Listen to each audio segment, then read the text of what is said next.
Selamat pagi bersama saya Cindy Raja.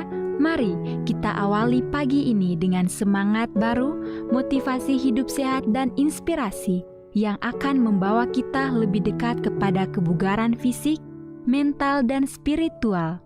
Perubahan kecil dalam hidup kita hari ini bisa menjadi langkah besar menuju umur panjang yang penuh kebahagiaan.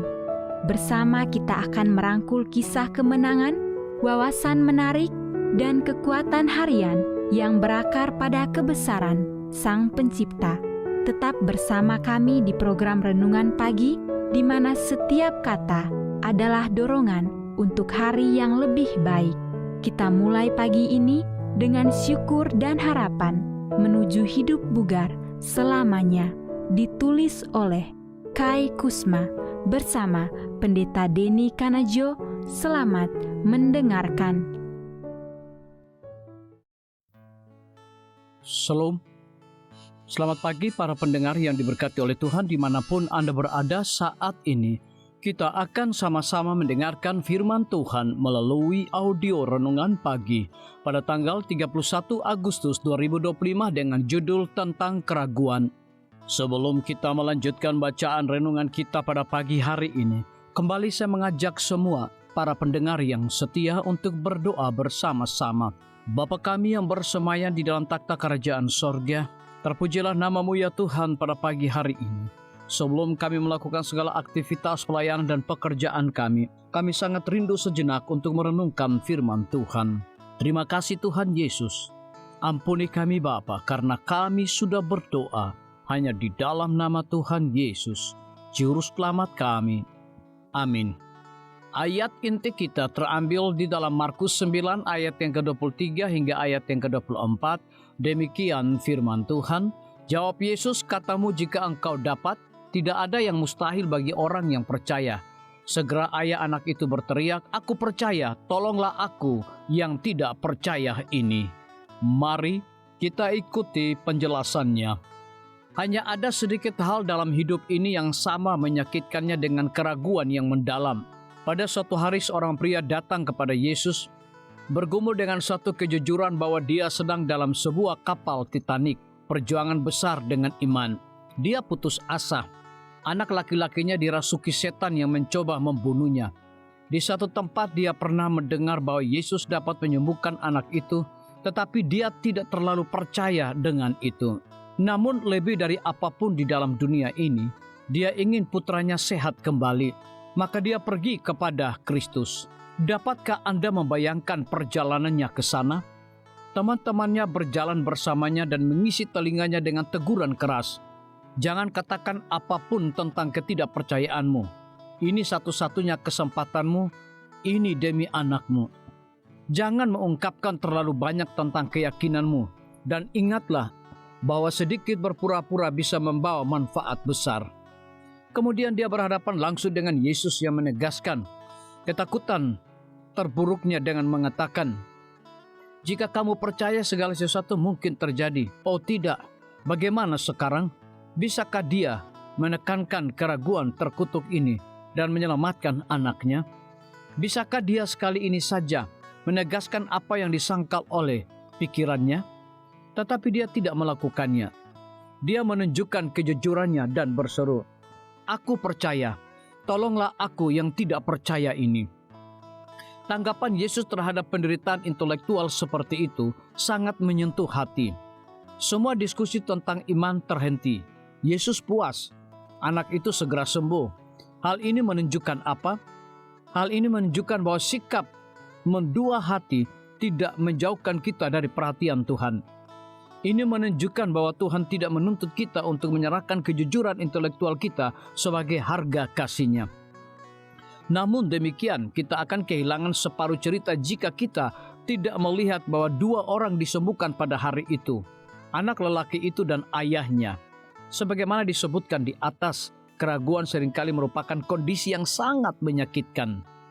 Campurkan rasa tidak aman, rasa bersalah, dan kebingungan bersama-sama, dan Anda memiliki esensi emosional dari keraguan. Yesus tidak meninggalkan dia di sana.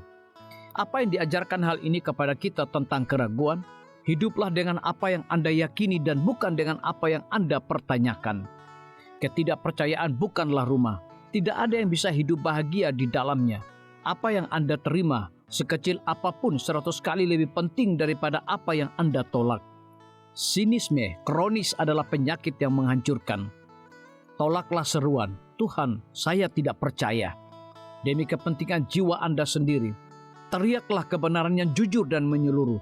Tuhan, saya percaya, tolonglah ketidakpercayaan saya. Terima kasih Tuhan, karena tidak menuntut iman yang sempurna sebelum melakukan mujizat dalam hidup kami. Biarlah bacaan renungan kita saat ini akan menjadi berkat bagi kita semua. Kembali saya mengajak semua para pendengar yang setia untuk berdoa bersama-sama. Bapa kami yang bersemayam di dalam takhta kerajaan sorga, terima kasih Tuhan Yesus, oleh karena firman-Mu pada pagi hari ini memberikan berkat dan kekuatan rohani bagi masing-masing kami. Pada saat ini hamba berdoa untuk pemerintah kami. Tuhan memberkati Bapak Presiden bersama dengan wakil, para menteri dan seluruh stafnya, Bapak Gubernur bersama dengan wakil, Bapak Bupati bersama dengan wakil, Bapak Wali Kota bersama dengan wakil, camat dan seluruh stafnya, kepala desa, lurah, RT, RW, dimanapun mereka berada saat ini. Kiranya Tuhan lindungi mereka, pelihara mereka, curahkan hikmat dan pengetahuan sorga kepada masing-masing mereka, agar mereka dapat menjalankan roda pemerintahan boleh sesuai dengan amanah dan titah daripada Tuhan sendiri. Pada pagi hari ini kami juga berdoa untuk para tim medis. Tuhan berkati dokter, perawat, bidan, farmasi, nutrisionis. Kiranya hikmat dan pengetahuan sorga, roh dedikasi yang tinggi, roh kelemah lembutan Tuhan berikan kepada masing-masing mereka, agar mereka dapat memberikan pelayanan yang terbaik bagi setiap pasien yang membutuhkan pelayanan mereka setiap hari. Kami juga berdoa untuk guru-guru, kepala sekolah, siswa, mahasiswa, bahkan dosen di setiap lembaga pendidikan. Kiranya hikmat dan pengetahuan sorga Tuhan berikan kepada masing-masing mereka, agar mereka dapat mendidik setiap anak-anak untuk memiliki karakter Yesus Kristus. Hamba juga berdoa untuk TNI, Polri, PNS, wira swasta, petani, nelayan, ojek online dimanapun mereka berada.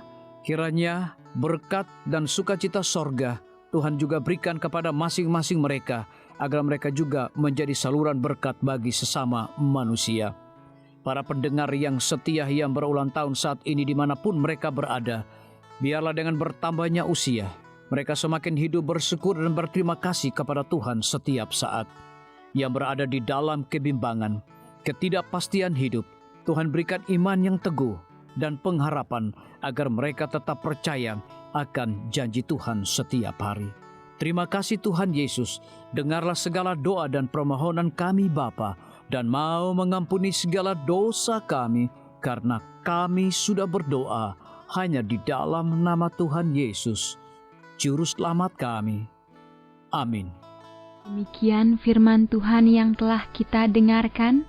Semoga hari ini menjadi berkat bagi kita semua. Sampai jumpa, Tuhan memberkati.